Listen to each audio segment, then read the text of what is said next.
Good evening, everyone. It's a new day. A little lost right now. I'm not quite used to this whole Monday thing going on. So, welcome to the Rubber Room and the Destructive Behavior Podcast. Thanks for joining me tonight. Tonight's kind of an odd one for me. Not odd.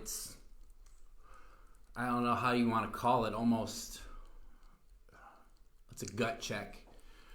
I'm going to share my story, but we're going to talk suicide prevention and awareness tonight. More awareness than prevention.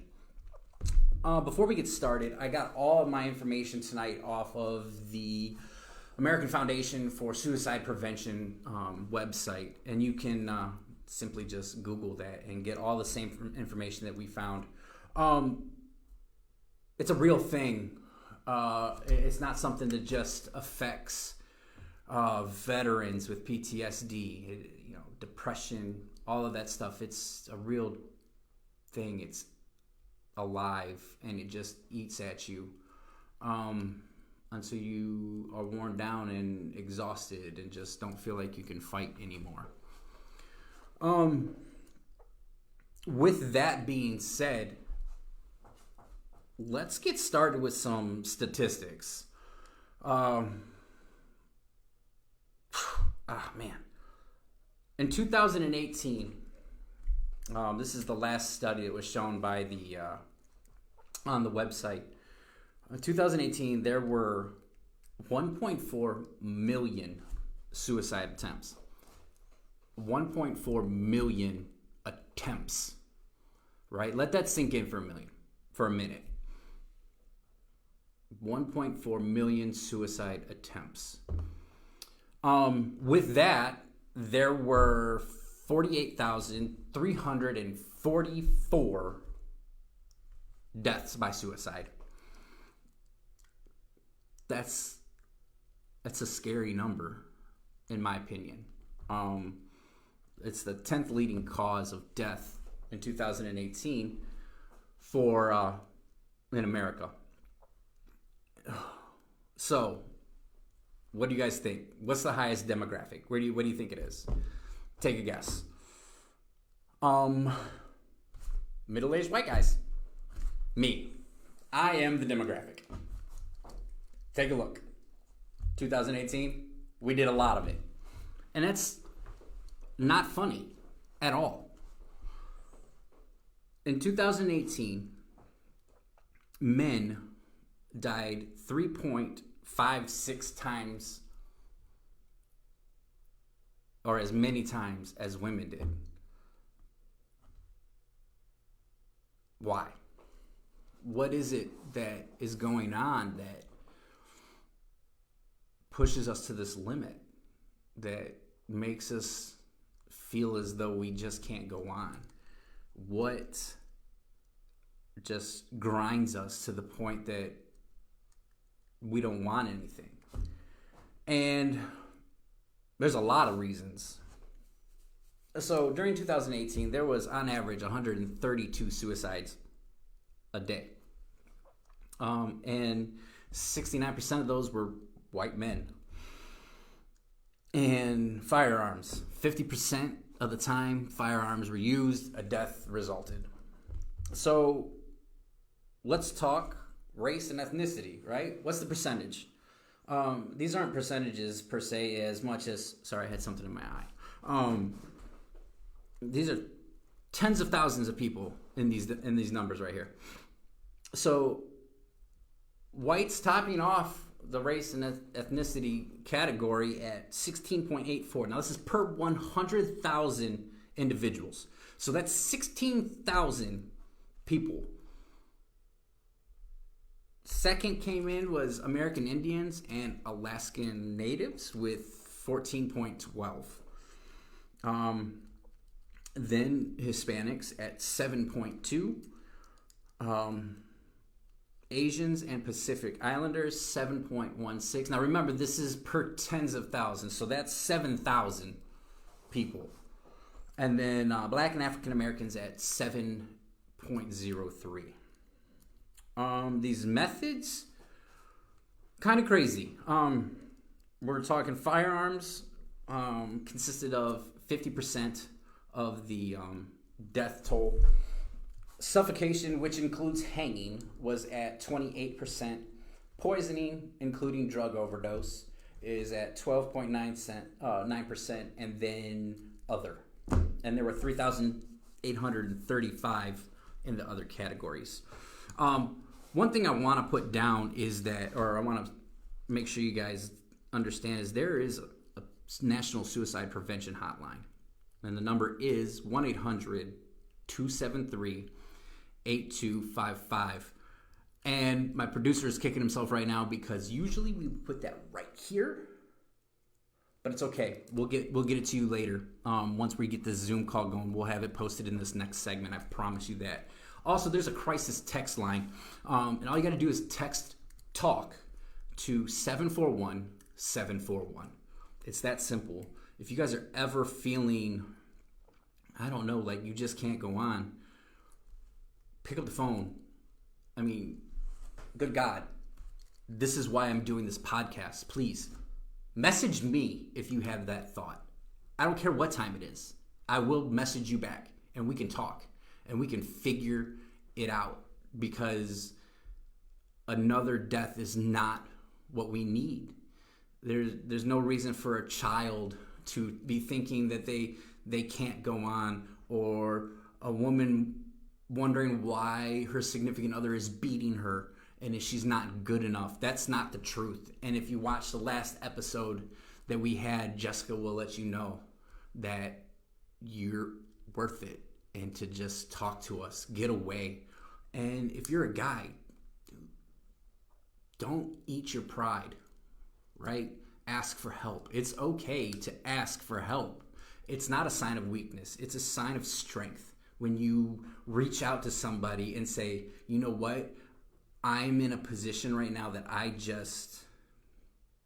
can't go on, and I need to talk to somebody. Yeah, it's crazy. Where are we going to go tonight? After the break here in a little bit, I'm going to tell you my story and what kind of brought me to my point, my breaking point. And then we have a special guest tonight as well. And I'm excited about this one because he's one of the guys that I went to school with. No, he was in the military with me. I served with him in Afghanistan, and he is starting up a foundation, and it's called Operation Azimuth. He does have a Facebook page, so please check that out. Here in a couple minutes, we're going to play a video for you just to kind of let you know what it's all about, and then we're going to dive into my story here in a couple minutes. So, man, what do we do?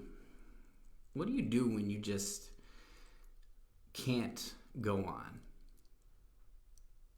Pick up a phone, text somebody, call somebody, talk. Don't sit there and ponder, because that's exactly what depression wants us to do, is just, they want us to die.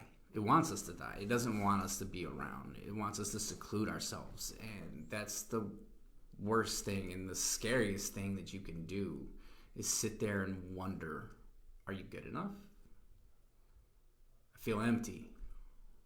And honestly, today, I was scared, because this next segment, I'm about to tell you guys my story. And that is nerve-wracking.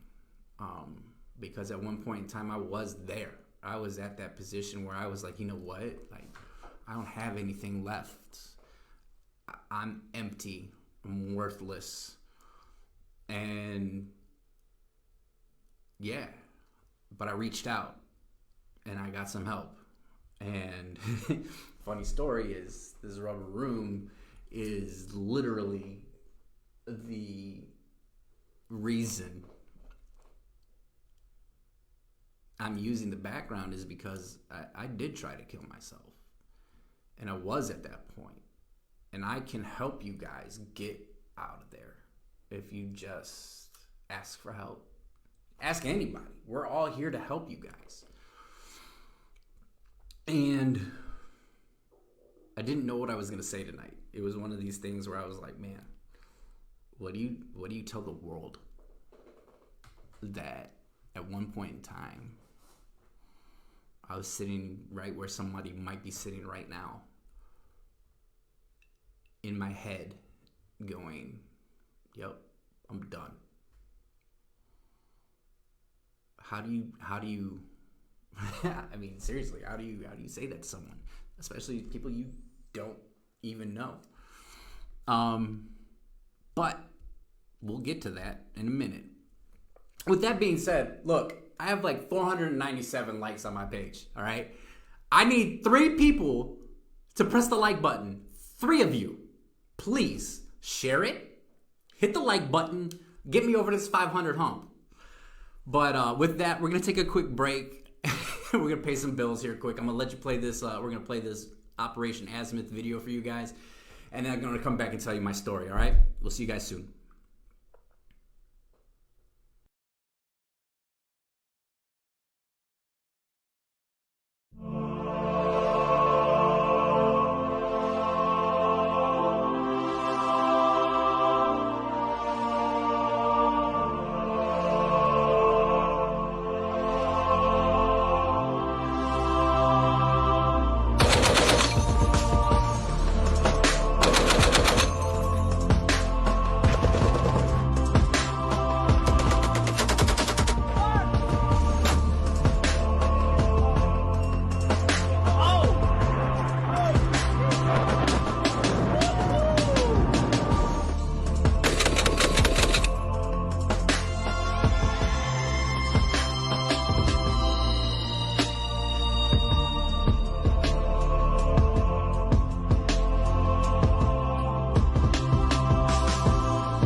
Need to spice up your website? Grab some attention on your Facebook page? Need an intro outro for your YouTube channel? KM Voice will do it all. Pump up your profits and add some video advertising on your channel. Add some fire to your marketing campaign. Do you want to advertise on the radio and want a professional to handle your audio? Well, guess what? We do that too. From writing the script to producing the finished product, we take the pain out of advertising. Need to add voice to your company's training video? Yep, leave it to us. Send us a message on Facebook at KM Voice or give us a call at 440-213-2860. That's 440-213-2860. Production doesn't have to be a hassle. We give you the best because you deserve the best. Send us a message or call now. And we are back in the rubber room. Thank you for joining me on the Destructive Behavior Podcast. I want to hit real quick. Hope, thank you very much for your comment. It's greatly appreciated. And BZ, look at you watching. Miss you. Are you going to come over and say hi to us later? Anyways, with that being said, I hope you guys really enjoyed that video that we played with the Operation Azimuth. We're going to get Andrew on the line here pretty soon to do a Zoom call. But first, I want to kind of tap on Hope's comment here. It's not really bravery. I feel like it's something I owe everybody. If I can be, I don't know, to sound cliche, a beacon of hope for someone to understand that you can get to that point where you're the darkest moment possible and you can come out of it alive, then that's what I should do, and I should be doing this. With that being said, let's just dive into this because there's no easy way to do it. In 2014, June, this month, in actually a couple weeks, I tried killing myself. I had hit really what I felt like was rock bottom. I wasn't able to see my son. I didn't really feel like I was going anywhere with my life. I was basically a shell of who I had become prior to going to Afghanistan. I was fighting my depression and my anxiety and these flashbacks and nightmares and et cetera, et cetera, et cetera. Everything that comes along with it daily. And for anybody that fights depression and anxiety and has had experiencing traumatic events, you know exactly what I'm talking about, and it just wears on you, and it wears on you, and it wears on you until you just don't feel like you can go on, or you don't want to roll out of bed. Like at one point in time, I didn't leave my house for like 2 months, and it was horrible. I was nothing like I was at one point in time. I'm not saying I was, anything special, but I was definitely not normal. And one day I was just sitting there at home and I decided I'm done. I'm done with life. I don't need this. I can't go on. I can't fight anymore. I've done everything I could. And I dove headfirst into a pile of cocaine. A lot of it. And I hate my producer. I can laugh about it though because I made it. And there's a lot of people that can't say that they made it. And that's sad. That's horrible.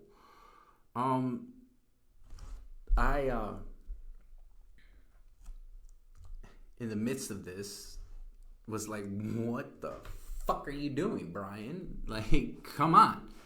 And I apologize for the language. I don't normally drop the F-bomb, but that's exactly what was going through my head at that point in time.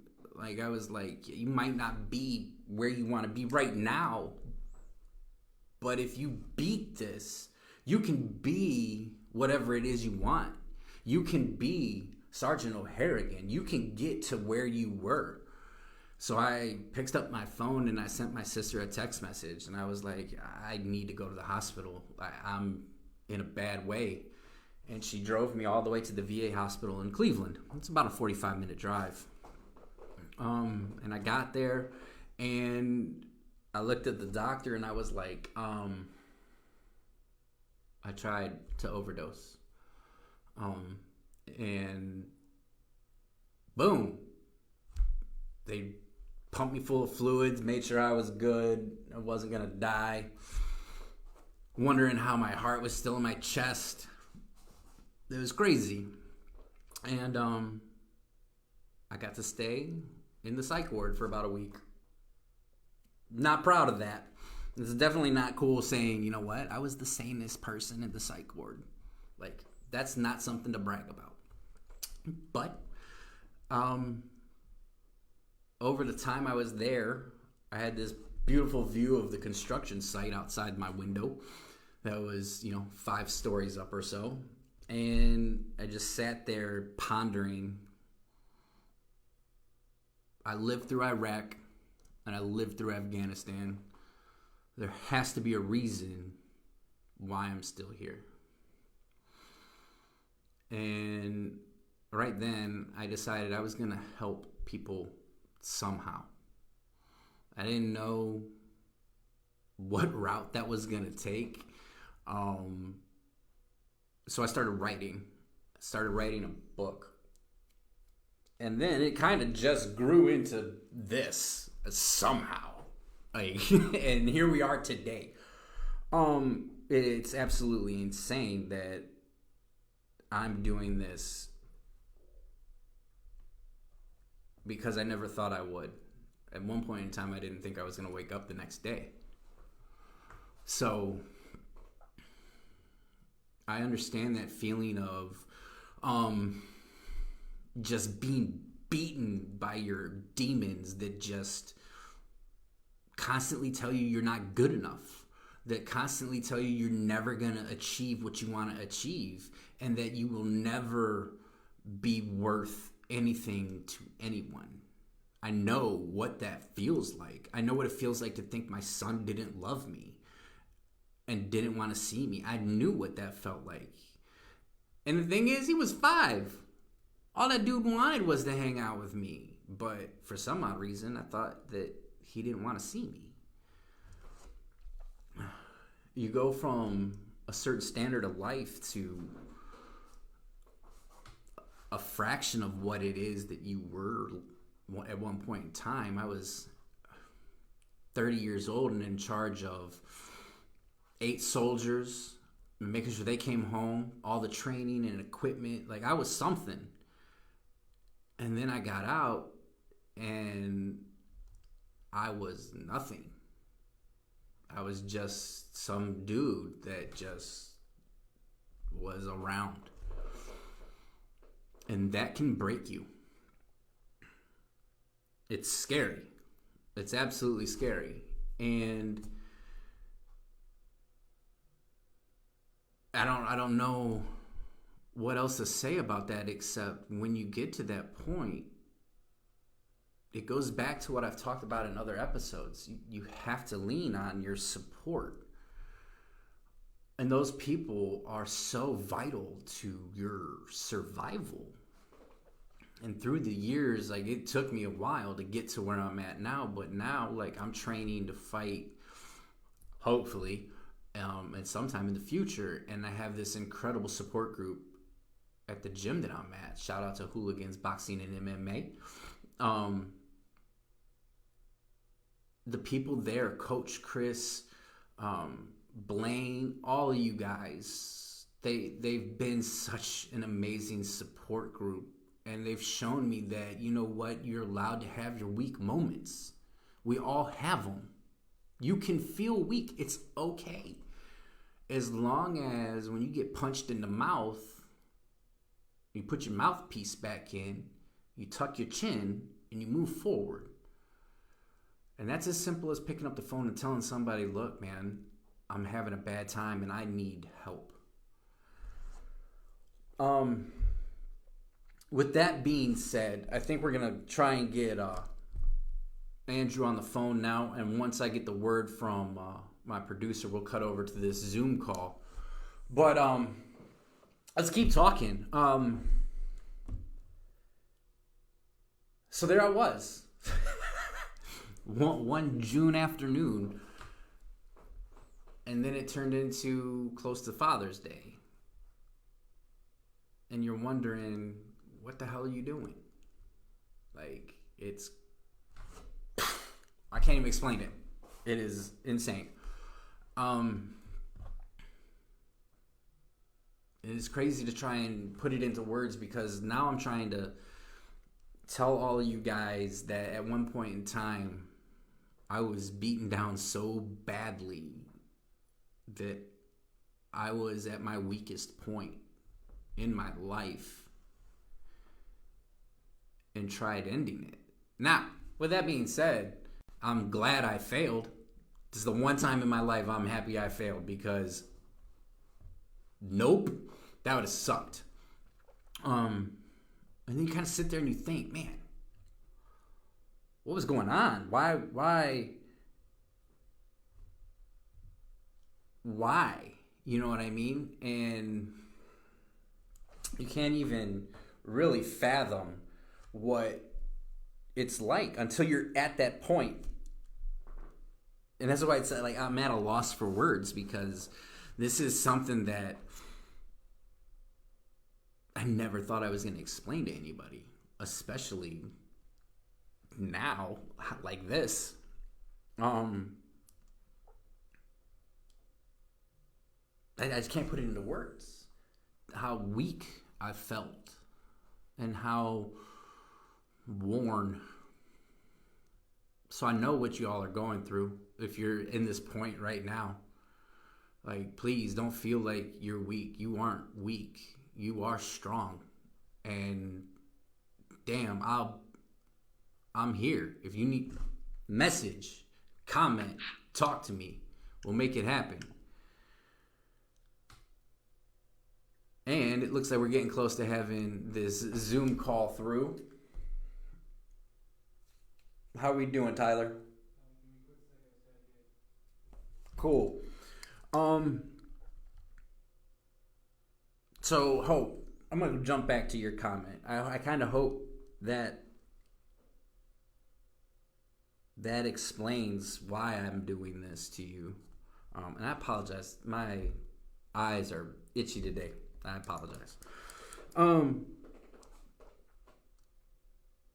It's not about being brave. It's not about pride. It's about knowing that you are loved even when you think you're not. Oh, and here we go. Andrew, sir, how are you?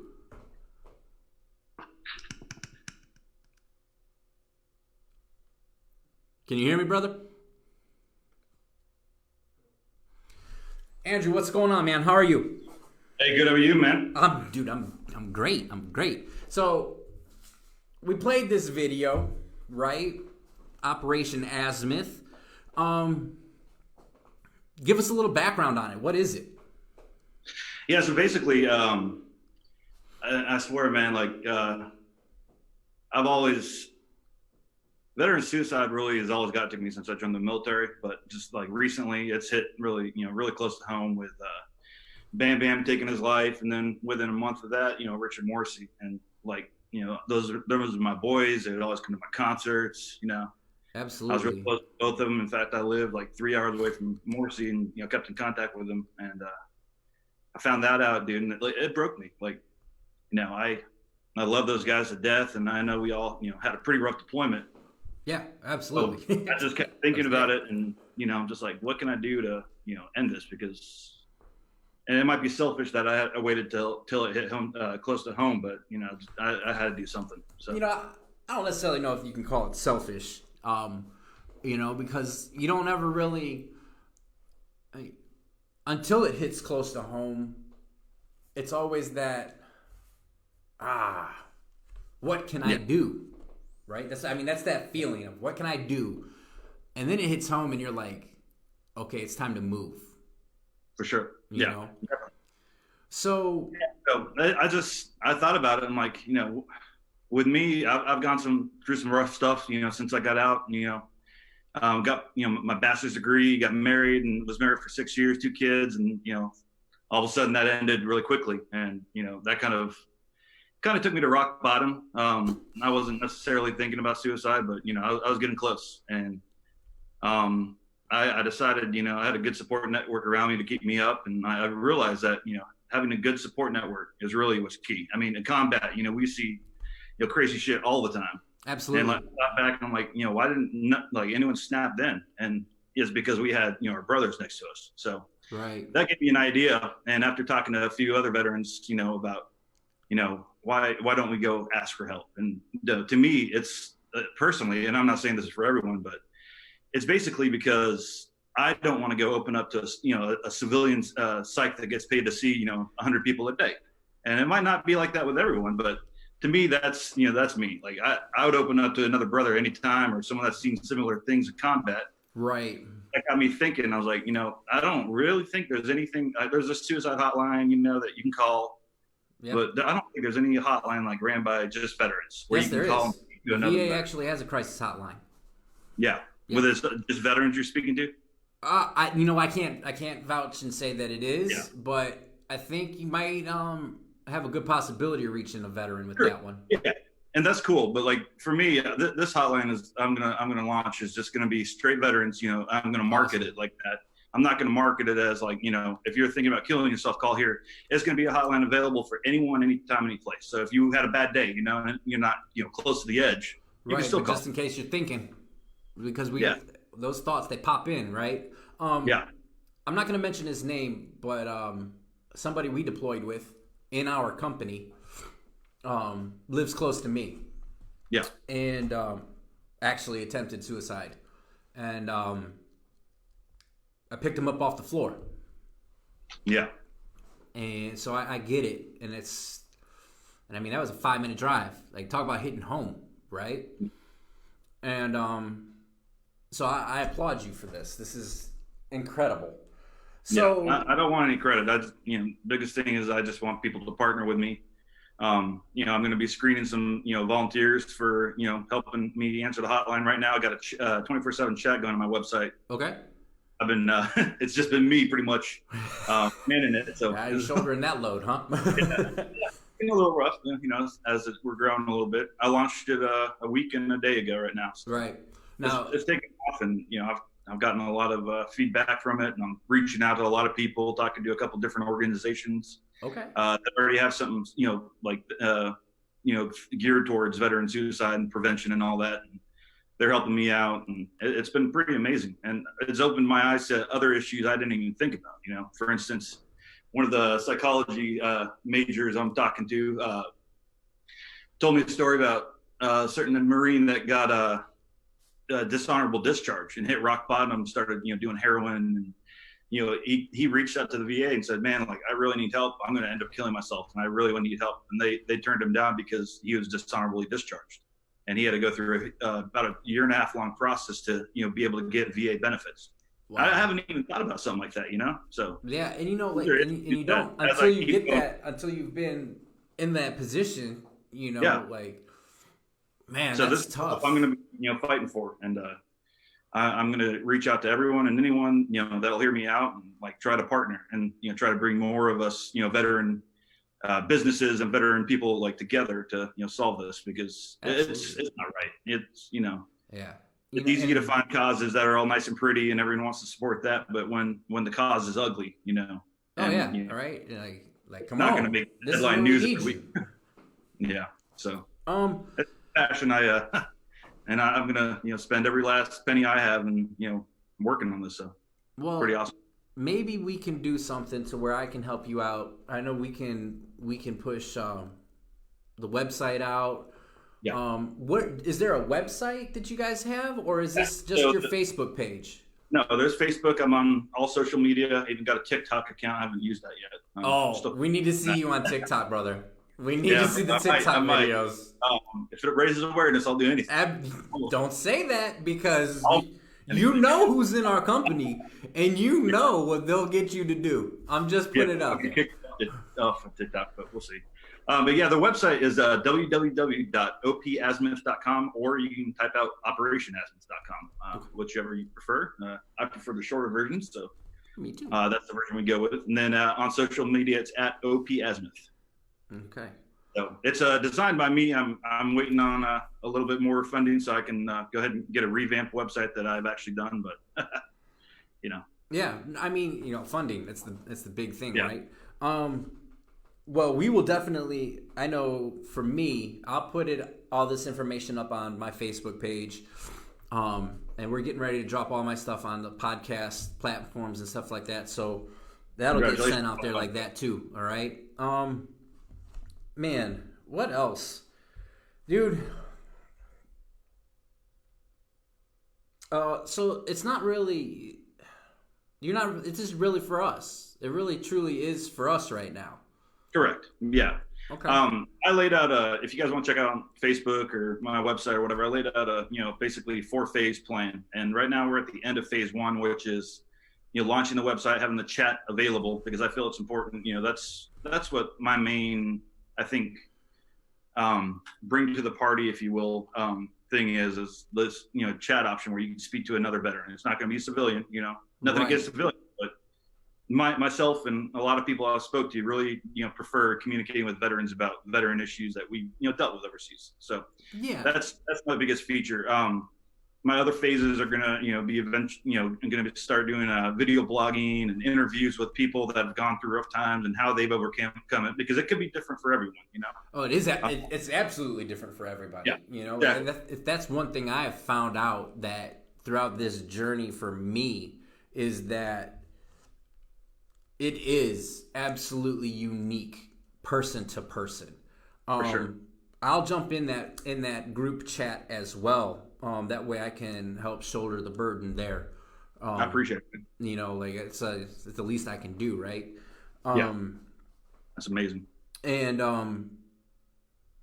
I mean, you're right though. Just being able to talk to somebody that kind of understands, I guess. Yeah. It's huge. Yeah. And so in my time in the psych ward, I can joke about this, right? But like in all seriousness, this is stuff that I heard people talking about. Like, they don't understand what I'm going through. They don't get it. And I think one thing that we as combat veterans have to really almost accept is that people aren't always going to understand what it is that we went through specifically. And if we can look at them as people that are really trying to just give us tools to deal with what's going on, then I think we can kind of get rid of that, I don't know, disconnect there, right? Because help from anyone is help. Unfortunately, and I know I'm the same way, because at first I was like, you have no clue what it's like to hear a bullet go by your head. Exactly. Yeah. But at the same time, I don't know what it's like to be held down and raped by my significant other whenever they want to have sex. So, I mean, it's give and take, and we have to understand that people can't help us. But again, it's that comfort, right? When I'm in that, like, I'm down, this is who I can turn to. And that's exactly what it is, right? There's no filter needed with somebody that's, a veteran like we are. And I'm loving this idea. Yeah. And my idea too, just to clarify, is I'm not going to have, 24/7, 365 of just like, people that are counselors. Right. They're going to be people that are, semi-trained in, listening, because I think that's the most important part, is just listening to what the person's talking about. Oh, I couldn't agree more. I'm going to build a network of, counselors that we've talked to and understand veteran issues and stuff like that, so we can recommend them, Oh, I like that. That's cool. My last phase 4, is once we have enough funding and all that, we're going to be, saving most of it. And then our moderators that are going to be moderating the hotline are going to be taking notes on the person, not necessarily their name, number, address, all that, but basically what they're going through. And that way, if we can try to reach out and help someone, like let's say someone doesn't have any finances and lost their job and is about to be homeless, we're going to be trying to link up with their community, like local MCs around there, anyone that will help us, and also pitching in as well to help, help those people out. Absolutely. So, I don't know. Do you have, is the ease of access to the VA for you fairly simple? No, it's not. For instance, I had a VA appointment because I actually just recently moved to South Carolina after the whole split up with my ex. Right. But I had to go through, and all my medication was basically cut off, so I had to wait for a few months. And then they wanted me to talk to someone in mental health or whatever. So I set that up, and it took me 4 months to get a phone call. And obviously just COVID-19 crap. But I was trying to talk to him, and I was like, yeah, like I prefer not to take much medication, but this is what they had me on. And I really like to talk to someone. And they're like, okay, great. And then he basically said, well, I'm going to recommend this medication.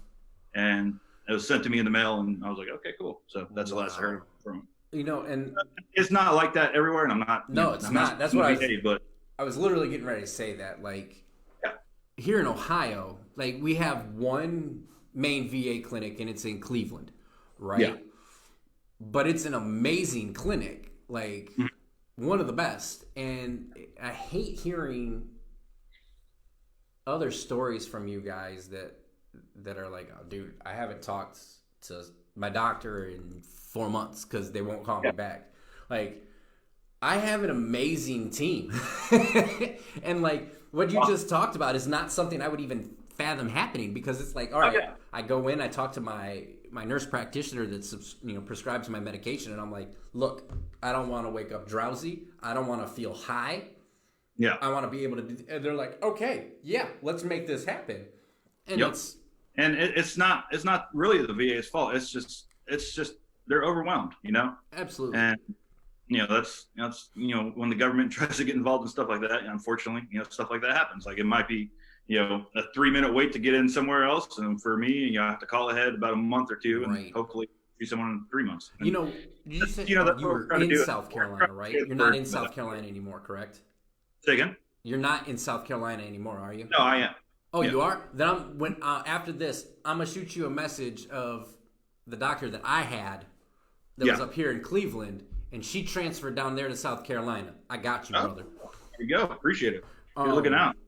But we're trying to share the burden, because I was reading an article a couple of weeks ago, and it was about the veteran suicide crisis, and this was in November 2010, or no, I'm sorry, 2019. Right.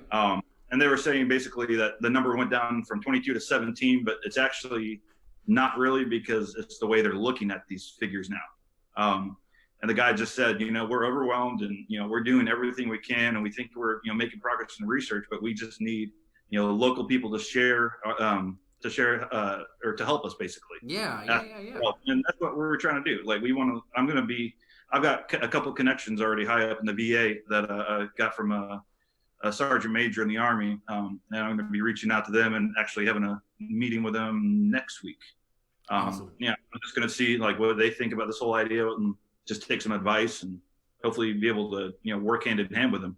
Yeah, and I mean, this is new, so you gotta oil the chain a lot and work out the kinks and all that stuff. So okay, now you've been talking about money and funding and all of this stuff. You're still doing the donations, correct? Yeah, it's on Facebook, and I also have a GoFundMe link. We've raised about $800, which is absolutely amazing. My first step, and I laid it out online, is we're going to be buying some camera equipment and stuff. I own a pretty decent audio studio in my house because I freelanced in that and got a degree in it. So I had a podcast and TV commercials. Nice. So we're good on software and stuff like that. It's mainly I have no video camera. Like, I have an iPhone, and that's about it.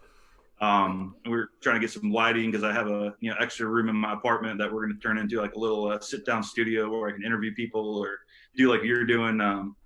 And after that, we're going to get our 501c3. I've actually filled out the application, just waiting on a couple little details to finalize, and be sending that in. And then we'll start building the hotline. I already got it all planned out, got it, exactly which company I'm using.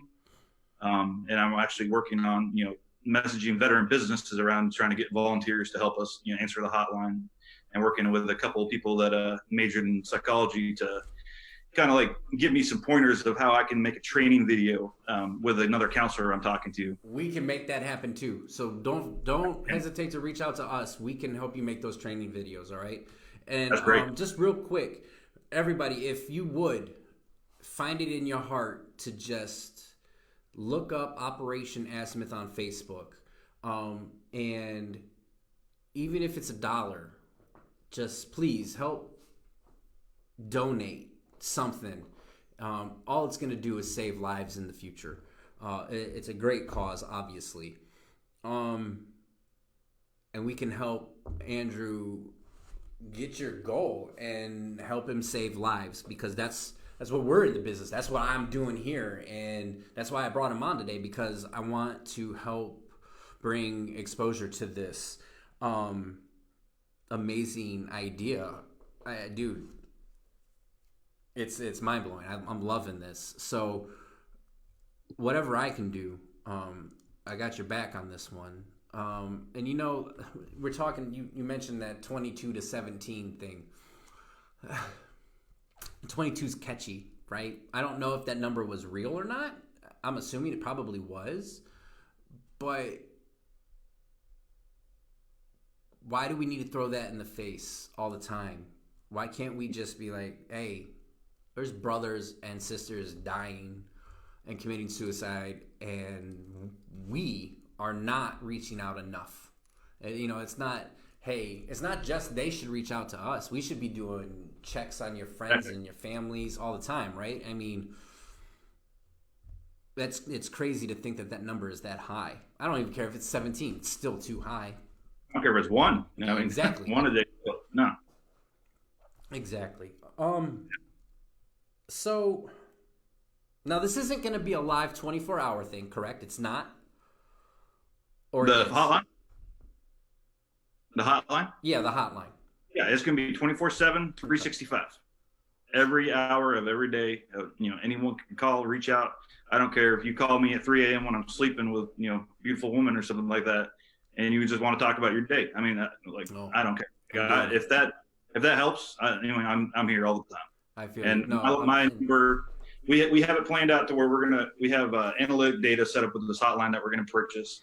So we'll be able to figure out what, how many average calls we're getting per day, which hours are the highest.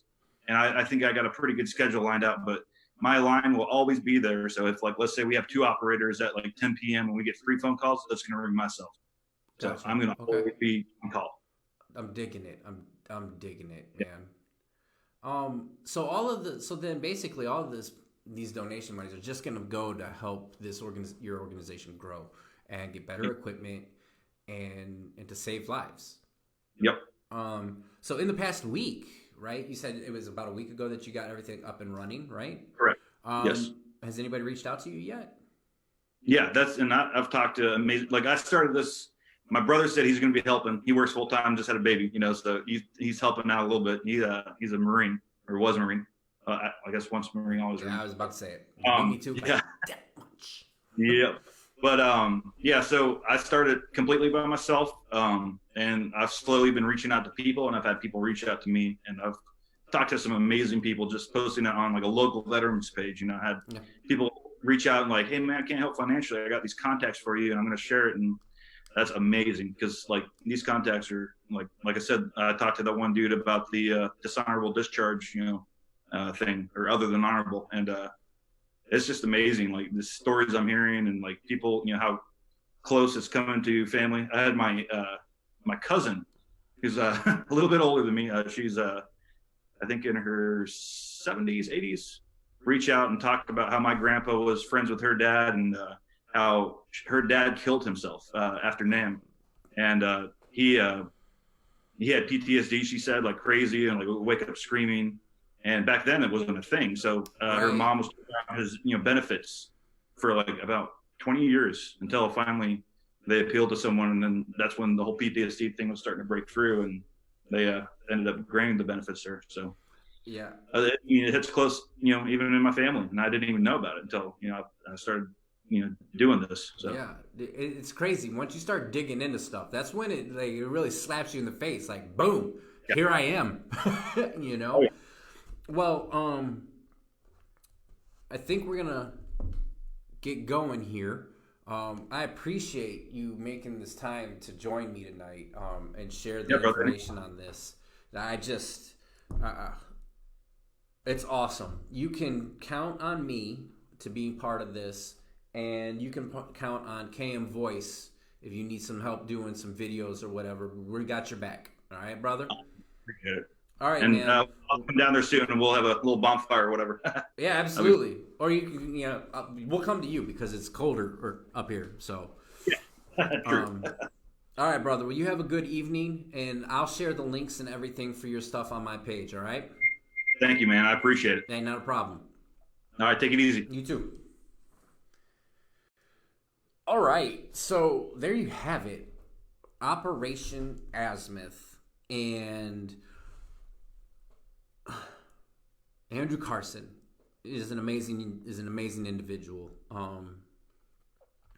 Please go like his Facebook page, hit the like button, and again, if you can find it in yourself to donate, it's only going to go to help him better what he can do to help people. So with that being said, I think this is kind of a nice little area that we can end the day. I want to apologize real quick. My allergies are kicking up tonight, and also the podcast didn't quite get finished. We had some technical difficulties earlier today, along with some really cool news that was going on in the KM Voice family. So we didn't get the podcast put on the Anchor and all iTunes and all that stuff today. They will, however, be posted hopefully tomorrow, and we'll go from there. Thank you all for watching, and I will see you next Monday. With that being said, have a great night.